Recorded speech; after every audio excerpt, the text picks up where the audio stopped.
Welcome साथियों, आप सभी का स्वागत है आरएम साइंस एकेडमी में। और आज की हमारी सीरीज का अगला टॉपिक है विद्युत चुम्बकीय प्रेरण। देखिए, विद्युत चुम्बकीय प्रेरण क्या होता है, इसमें हम समझेंगे। सबसे पहले तो हमें आना चाहिए कि चुंबकीय क्षेत्र क्या है। ठीक है, पहला पॉइंट है हमारा चुंबकीय क्षेत्र क्या है। और ये जो हमारी क्लास है वो राजस्थान एलडीसी और सीईटी 2024-25 के लिए है। ठीक है, सबसे पहले समझते हैं हम इसमें चुंबकीय क्षेत्र। फिर उसके बाद समझेंगे चुंबकीय फ्लक्स क्या है, फ्लेमिंग के दाएं हाथ का नियम क्या है। फिर उसके बाद है फैराडे के नियम। देखिए, इसमें से 4 से 5 पॉइंट मैं आपके लिए बताऊंगा, उसी में से क्वेश्चन आना है। इस टॉपिक का पहला जो क्वेश्चन है उसके लिए सबसे पहले हमें समझ में आना चाहिए चुंबकीय क्षेत्र। तो चुंबकीय क्षेत्र क्या है,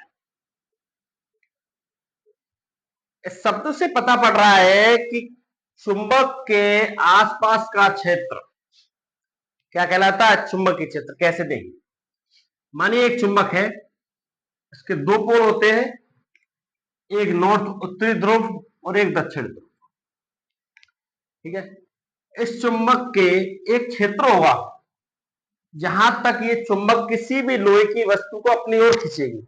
है कि नहीं? ऐसा तो नहीं है कि एक वस्तु यहां रखी हुई है और चुंबक बहुत दूर है वहीं से खींच ले, नहीं है ना। थोड़ा कुछ क्षेत्र होता है, जैसे मान लीजिए ये लोहे की वस्तु यहां रखी हुई है और इसका क्षेत्र बाहर तक है, तो इस वस्तु को अपनी ओर खींच लेगी और ये वस्तु क्या होगी, चुंबक से चिपक जाएगी। ठीक है, तो वह क्षेत्र किसी चुंबक के चारों ओर जो वस्तुओं को आकर्षित कर ले, है ना, उनको उस क्षेत्र को क्या बोलते हैं, चुंबकीय क्षेत्र। इतनी बात समझ में आई? ठीक, चुंबकीय क्षेत्र है, हो गया। अब ये चुंबकीय क्षेत्र कैसी राशि है, सदिश राशि। इसको किससे डिनोट करते हैं, 20। ठीक है, सदिश राशि होती है तो इसका मात्रक होगा कुछ, तो मात्रक हमें पता है सर, टेस्ला होता है इसका।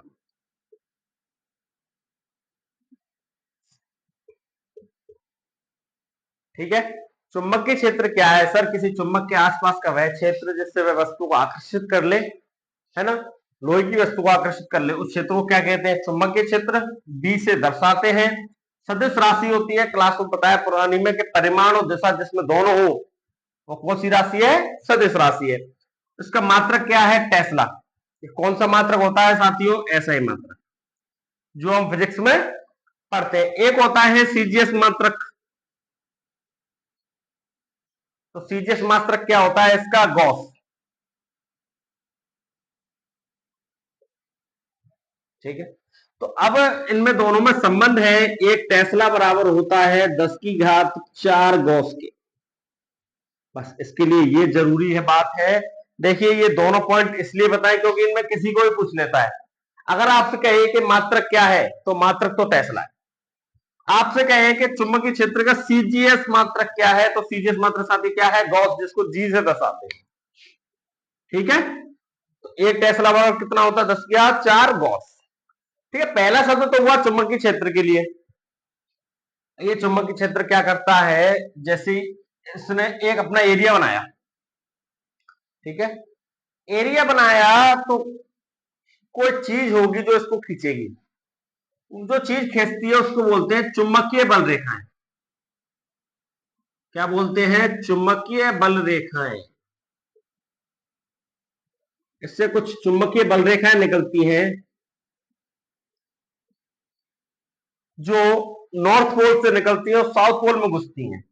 ठीक है, ये जरूरी नहीं है। ठीक है, कुछ चुंबकीय बल रेखाएं निकलती हैं। ये चुंबकीय बल रेखाएं जो होती है ये ही डिसाइड करती हैं कि हमारा क्षेत्र कितना बड़ा है चुंबक का।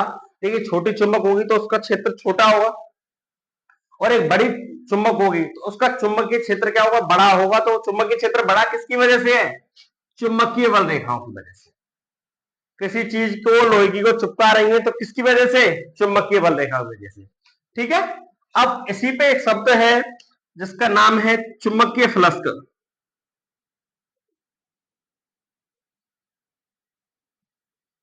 चुंबकीय फ्लक्स, देखिए ये शब्द क्या है। चुंबकीय फ्लक्स क्या होता है, किसी चुंबक के, ठीक है, सीधी सी बात है, कुल चुंबकीय बल रेखाओं की संख्या, बल रेखाओं की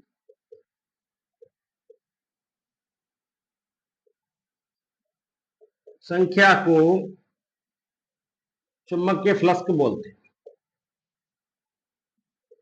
ठीक है, चुंबकीय फ्लक्स क्या है? किसी चुंबक के चारों ओर चुंबकीय बल रेखाओं की कुल संख्या को चुंबकीय फ्लक्स कहा जाता है। देखिए, चुंबकीय फ्लक्स को किससे दिखाते हैं? फाई। ठीक है, इसका छोटा सा फॉर्मूला है, फाई बराबर बी ए कोस थीटा। बी क्या है? चुंबकीय क्षेत्र। ठीक है, बी क्या है साथियों? चुंबकीय क्षेत्र। ए इसका एरिया, और थीटा क्या है? तल के लंबवत व चुंबकीय बल रेखाओं के बीच का कोण। जैसे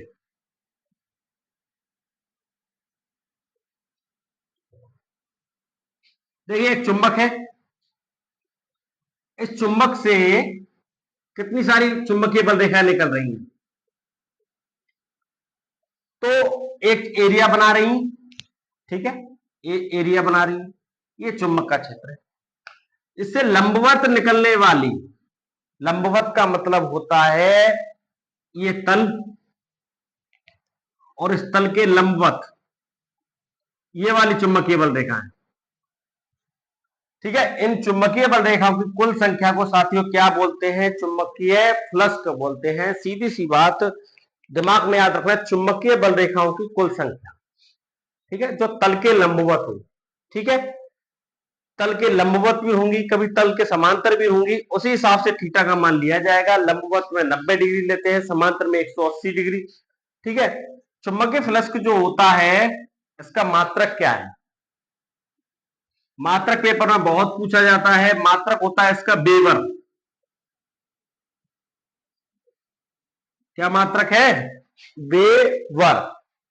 तो इसका सीजीएस मात्रक भी होगा, छोटा भाई भी है इसका। ठीक है, ये मात्रक एसआई मात्रक बड़े होते हैं, सीजीएस मात्रक छोटे होते हैं। सीजीएस मात्रक होता है मैक्सवेल। याद रखेंगे, ऑस्ट्रेलिया के प्लेयर से मैक्सवेल। ठीक है, मैक्सवेल किसका मात्रक है? चुंबकीय फ्लक्स का मात्रक है, वो भी सीजीएस वाला। ठीक है, तो साथियों इसमें भी कुछ संबंध है।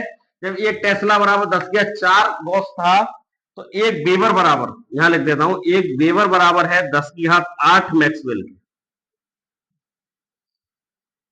ठीक है, चुंबकीय फ्लक्स समझ में आया? चुंबकीय फ्लक्स, चुंबकीय बल रेखाओं की कुल संख्या, तल के लंबवत फाइबरा बी ए कोस थीटा, मात्रक है वेबर, सीजीएस मात्रक है मैक्सवेल। एक वेबर बराबर होता है 10⁸ मैक्सवेल के। देखिए साथियों, ये तो हमने 2 पॉइंट कवर किए। इस पॉइंट के बिना हमें नहीं समझ में आता कि चुंबकीय प्रेरण क्या है। इसके बाद छोटा सा पहले एक पॉइंट में आपके लिए फ्लेमिंग का दाएं हाथ का नियम समझाऊंगा, उसके बाद आएगा हमारा प्रेरण। ठीक है, इतने का स्क्रीनशॉट ले लीजिए।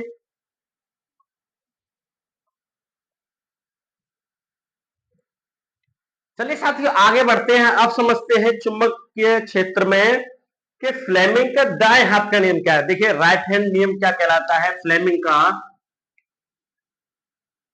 फ्लेमिंग भाई साहब क्या कह रहे हैं? चुंबक के क्षेत्र में फ्लेमिंग ने दाएं हाथ का नियम दिया। दाएं हाथ का नियम क्या है? दाएं हाथ का नियम है राइट हैंड नियम, ये वाले हाथ का। क्या कहता है? इन्होंने अपनी एक अंगूठा और 2 उंगलियां इस्तेमाल की, कुछ इस तरह से। ठीक है, आप देख पा रहे होंगे, मैंने यूज की है एक अपनी बीच वाली उंगली, एक पहली अपर फिंगर, एक अंगूठा। ठीक है, ये तीनों क्या कहलाता है? देखिए, जैसे हमने अंगूठा बनाया, एक उंगली ये और एक उंगली,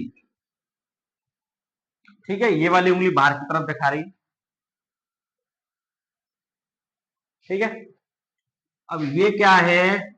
ये है और ये, तीन अलग अलग चीजें दिखाई जा रही हैं। सबसे पहले हम पहली वाली उंगलियां लेंगे तो ये चुंबकीय क्षेत्र को दिखाती है। बीच वाली उंगली धारा को दिखाती है। ठीक है,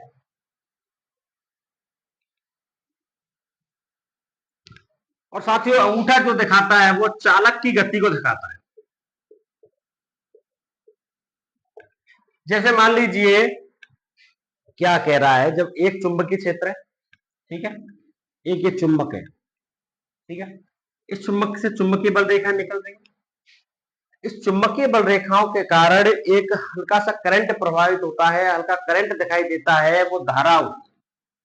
ठीक है, अब चुंबकीय क्षेत्र, धारा और चालक की गति, इन तीनों में एक संबंध था फ्लेमिंग के दाएं हाथ का नियम, जिसमें उन्होंने क्या बताया कि अंगूठे की जो दिशा होगी, अंगूठा हमेशा उस चालक पदार्थ की दिशा को दिखाएगा। ठीक है, पहली उंगली चुंबकीय क्षेत्र को दिखाती है और बीच वाली उंगली धारा को दिखाती है। ये तीनों चीजें एक दूसरे के लंबवत होती हैं।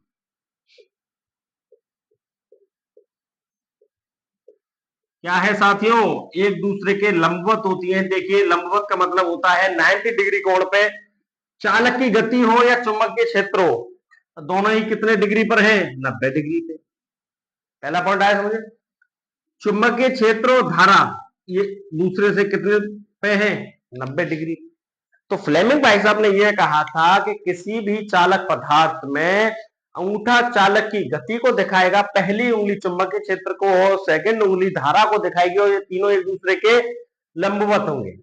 ठीक है, ये था फ्लेमिंग के दाएं हाथ का नियम। और सबसे इंपॉर्टेंट पॉइंट अब हम समझते हैं विद्युत चुंबकीय प्रेरण को। विद्युत चुंबकीय प्रेरण क्या है? ठीक है, विद्युत चुंबकीय प्रेरण में ही दो नियम है। नियम बाद में देखेंगे, सबसे पहले प्रेरण देखते हैं। प्रेरण से कुछ समझ में आ रहा है कि प्रेरणा जैसा कुछ शब्द है कि नहीं? प्रेरणा से है कि मतलब किसी के कारण कोई चीज प्रेरित हो जाए, है ना। शब्द ही क्या है, विद्युत चुंबकीय प्रेरण। मतलब यह है साथियों, चुंबक के कारण एक धारा प्रवाहित हो जाए, है कि नहीं, धारा प्रेरित हो जाए, एक बल उत्पन्न हो जाता है, उसको क्या बोलते हैं, विद्युत चुंबकीय प्रेरण की घटना। ठीक है, कैसे? एक बंद परिपथ है, ठीक, बंद परिपथ का मतलब होता है जिसमें प्रतिरोध भी लगा हुआ हो, चुंबकीय क्षेत्र होता है बंद, मतलब प्रतिरोध लगा हुआ होता है, कुंजी लगी हुई होती है ना, एमीटर गैल्वेनोमीटर लगे हुए होते हैं। ठीक है साथियों, बंद एक परिपथ है, तो बंद परिपथ में धारा प्रवाहित होगी। तो किसी बंद परिपथ में फ्लक्स में परिवर्तन कर दे। फ्लक्स क्या था, चुंबकीय बल रेखाओं में, यदि चुंबकीय बल रेखाओं में परिवर्तन कर दें तो उसके कारण एक बल उत्पन्न होता है जिसका नाम है विद्युत वाहक बल। इसको क्या बोलते हैं, ईएमएफ। ठीक है, किसी बंद परिपथ में चुंबकीय क्षेत्र में परिवर्तन के कारण या फ्लक्स में परिवर्तन के कारण या चुंबकीय बल रेखाओं में परिवर्तन का, तीनों शब्द क्या है, एक। तो परिभाषा क्या है, किसी बंद परिपथ में फ्लक्स को परिवर्तन कर दूं, फ्लक्स का मतलब होता है चुंबकीय बल रेखाओं में परिवर्तन कर दूं तो उसके कारण एक बल उत्पन्न होता है जिसका नाम है विद्युत वाहक बल। यदि विद्युत वाहक बल उत्पन्न होगा तो उस बंद परिपथ में अल्प धारा प्रवाहित होगी। ठीक है, ये धारा हमने दी नहीं है इस परिपथ के लिए, लेकिन ये उत्पन्न कैसे हुई है, उस चुंबकीय क्षेत्र के कारण हुई है। जैसे चुंबकीय क्षेत्र ये था हमारा, ठीक है, ये चुंबकीय क्षेत्र था, तो चुंबकीय क्षेत्र की चुंबकीय बल रेखाएं थी, इसके कारण एक बल उत्पन्न हुआ, उस बल का नाम था विद्युत वाहक बल। विद्युत वाहक बल उत्पन्न हो जाने के कारण एक धारा प्रवाहित होगी, किसके कारण होगी, प्रेरण के, है ना। प्रेरित होकर कोई चीज होती है उसको प्रेरण बोलते हैं। तो साथियों ये पूरी जो घटना हुई उसको क्या बोला हमने, विद्युत चुंबकीय प्रेरण। अब किस किस को मेरी बात समझ में नहीं आई ये बताइए, कमेंट सेक्शन जल्दी बताइए। एक बार फिर से रिपीट करता हूं, विद्युत चुंबकीय प्रेरण क्या है, किसी बंद परिपथ में फ्लक्स में परिवर्तन कर दो। फ्लक्स का मतलब होता है सर चुंबकीय बल रेखा में परिवर्तन कर दिया। चुंबकीय बल रेखाओं में जब परिवर्तन होगा तो विद्युत वाहक बल भी उत्पन्न होगा, विद्युत वाहक बल उत्पन्न होगा तो धारा प्रवाहित होगी। इस पूरी घटना को बोला विद्युत चुंबकीय प्रेरण। अब समझ में आएगा, और क्योंकि इसका एग्जांपल मैं आपको बता देता हूं, ट्रांसफार्मर।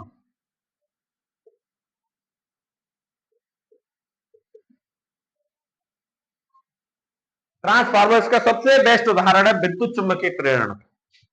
इसमें स्टेप अप स्टेप डाउन के ट्रांसफार्मर लगे हुए होते हैं, ठीक है। उसमें चुंबकीय क्षेत्र होता है, ठीक है साथियों। चुंबकीय क्षेत्र होता है, पूरा बंद सर्किट बनाते हैं जिसमें विद्युत वाहक बल उत्पन्न होता है और धारा प्रवाहित होती है, ठीक है साथियों। ये तो था विद्युत चुंबकीय प्रेरण की घटना, और इसको दिया किसने था? फेराडे ने। वैज्ञानिक का नाम क्या था? फेराडे। आपसे कोई पूछे विद्युत चुंबकीय प्रेरण, एग्जाम्पल ट्रांसफार्मर है, घटना ये थी, दिया किसने? फेराडे। लेकिन एक टॉपिक हमारे में मेंशन किया हुआ है कि फेराडे के नियम क्या हैं, तो इसका स्क्रीनशॉट लीजिए। फेराडे के 2 नियम हैं, 2 मिनट में खत्म करते हैं फटाफट।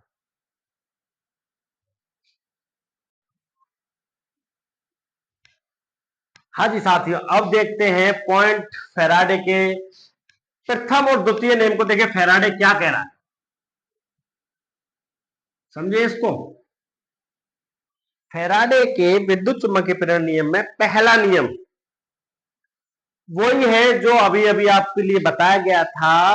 विद्युत चुंबकीय क्षेत्र में क्या है, किसी बंद परिपथ में फ्लक्स में परिवर्तन किया तो प्रेरित विद्युत वाहक बल उत्पन्न हुआ था, उसके कारण धारा प्रवाहित हुई थी। तो पहला नियम ये कहता है साथियों, यदि फ्लक्स में परिवर्तन करूंगा तो विद्युत वाहक बल में भी स्वतः ही परिवर्तन हो जाएगा, ठीक है। आई बात समझ में? पहला नियम क्या कहता है साथियों, किसी बंद चुंबक में या किसी बंद परिपथ में फ्लक्स में परिवर्तन किया, तो फ्लक्स में परिवर्तन करने से फ्लक्स क्या होता है? चुंबकीय बल रेखा। फ्लक्स में परिवर्तन होगा तो विद्युत वाहक बल प्रेरित होगा। यदि फ्लक्स में मैंने परिवर्तन नहीं किया, फ्लक्स को घटाया या बढ़ाया नहीं, तो प्रेरित विद्युत वाहक बल भी घटेगा या बढ़ेगा नहीं, ठीक है। पहला नियम समझ में आया, ठीक है। पहला नियम क्या कहा सर? फ्लक्स में परिवर्तन का बताया है, फ्लक्स में परिवर्तन होगा तो एक प्रेरित विद्युत वाहक बल उत्पन्न होगा, ठीक है। फ्लक्स में परिवर्तन नहीं हुआ तो प्रेरित विद्युत वाहक बल उत्पन्न नहीं होगा, ठीक। अब दूसरा नियम क्या कहलाता है फेराडे का, समझिए। छोटा सा या थोड़ा सा अंतर मान लीजिए, क्या है द्वितीय नियम में? वहां तो फ्लक्स की बताई, यहां भी फ्लक्स की बता रहा है, लेकिन क्या कह रहा है, किसी बंद परिपथ में विद्युत वाहक बल, ठीक है, विद्युत वाहक बल फ्लक्स में परिवर्तन की दर के ऋणात्मक समानुपाती होगा, ठीक है।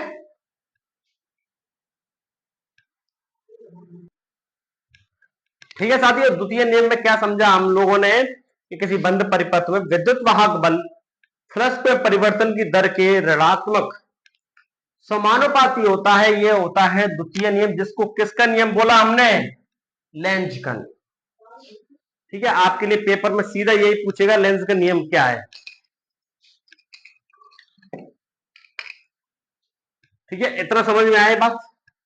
विद्युत वाहक बल फ्लक्स में परिवर्तन की दर के ऋणात्मक समानुपाती होता है, और एन क्या है साथियों? जैसे कुंडली एक चुंबक है ना। जब हम विद्युत मोटर पढ़ेंगे या ट्रांसफार्मर पढ़ेंगे तो ट्रांसफार्मर में क्या होता है, जैसे इस तरह का कुछ ट्रांसफार्मर, तो इसमें चुंबकीय रॉड होती है, इस प्रकार की कुंडलियां लपटी हुई होती है, ठीक है।